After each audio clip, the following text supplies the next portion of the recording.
One of the biggest music festivals of the year and quite possibly the history of alternative music was just announced. The When We Were Young Festival, which is shaping up to be a legendary event. Legendary good or legendary bad is yet to be seen, but legendary all the same.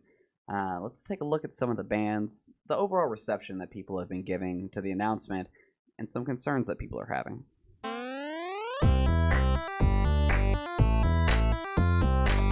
When We Were Young is featuring some of the biggest bands from the early 2000s and the early 2010s in the emo and alternative scene, and people are excited.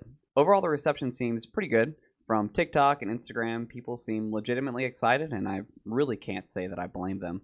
At the time of recording this, there's nearly 1.1 million views on the topic on TikTok.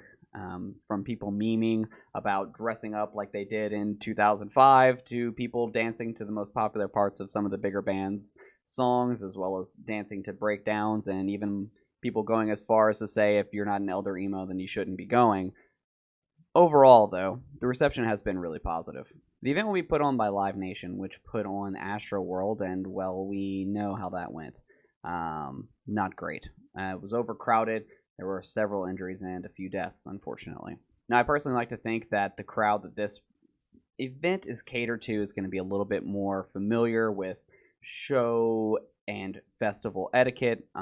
Things like moshing and so forth are a little bit more of a normal thing. I think also the crowd that it is trying to attract is going to be a little bit older and have a little bit more experience just overall at going to shows, both small and large, as well as festivals. But an overcrowded festival is an overcrowded festival. Now, the stadium can fit about 8,500 people or so, but if every single one of those tickets gets sold, it's going to be a packed event. So if you do end up going, do be careful. The biggest concern circulating on the internet, though, is a fear for the pop-punk version of Fyre Festival.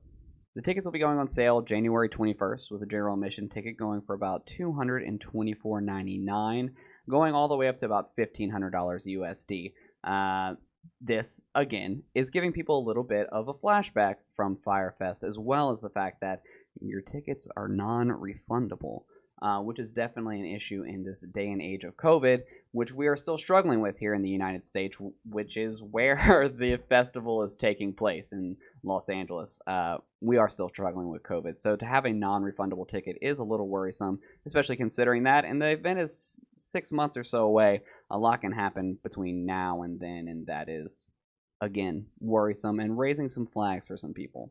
To help combat this idea, a lot of the bands have been talking and posting about the event since it's been announced. So I do believe that it is a legitimate event and it is not a form of a scam of any kind, though I suppose there is still room for that to take place, especially considering that the tickets are non-refundable with a $20 down deposit. But at the very least, the bands are talking about it, so they believe at the very least that they are going to this event and the event is happening.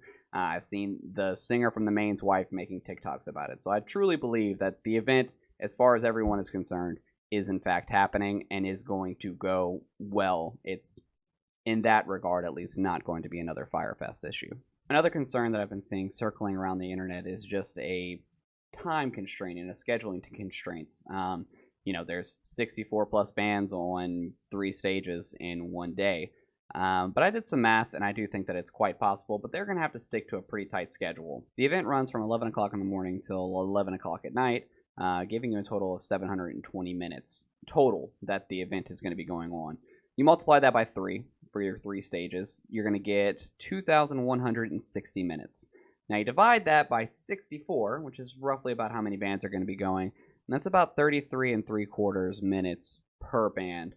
Take into consideration that about 10 or so minutes are going to be setting up and tearing down from the last band, and you're looking at about a 23, 22-ish minute set, which is not terribly long, but if you look at something like a Warped Tour, which I think this is going to be very comparable to, just broken down into one day as opposed to spread out throughout a tour, it's very doable. My biggest concern with that would be that your smaller bands are going to get a significantly less time. I would imagine that bands like Paramore and My Chemical Romance are probably going to have a little bit of a longer set than The Story So Far, or whoever else, Mom Jeans, whoever else is going to be on there. So I would say that my concern in regards to scheduling is just that, one, if they can keep everything neat and tidy and on time, which hopefully they'll be able to, and two, your smaller bands might have shorter sets. Before we talk about some of the bands that are going to be playing, I would just like to say thank you so much for watching this video to this point. If you're new here, consider subscribing and maybe leaving a like on the video. I would certainly appreciate it, and let me know in the comments if you're going to be going. I would genuinely like to know some people that are heading to this event, because I think it is going to be a pretty big deal one way or another. So with that out of the way, let's take a look at some of the bands that are going to be playing. Right off the bat, My Chemical Romance and Paramore, Bring Me the Horizon, A Day to Remember, Avril Lavigne, which is hilarious, but fitting, she did just come out with a new album. Bright Eyes, one of my absolute favorite bands, and Jimmy Eat World. They look like they're going to be kind of the headlining bands, which makes sense because they are probably the biggest and most mainstream of the bands listed on here. Another couple bands that really stick out to me is going to be AFI and The Used. The Used are fantastic live. I always love seeing them. Taking Back Sunday, Dashboard Confessional, all very mall emo. They knew the they knew their demographic, and they found the perfect bands for that. To quote the meme, they understood the assignment. Dance Gavin Dance, which is awesome. I actually didn't see that earlier. Boys Like Girls, who I didn't know still existed. Motionless in White, another really fun one. Car Seat Headrest, be prepared to cry in the pit. Neck Deep, The Main, Mayday Parade. There was actually a couple on here that really made me chuckle.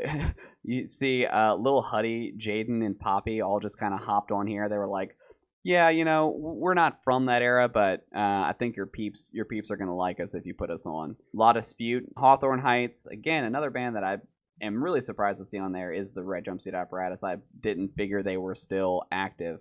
Armor for Sleep. That is actually really dope. I love Armor for Sleep. I'm surprised that they're still playing shows, to be completely honest. Bayside, Mom Jeans, Knocked Loose. Knocked Loose is really dope. If you like really heavy music, I'd check them out. Glassjaw, again, that's one that just really fits in here very well.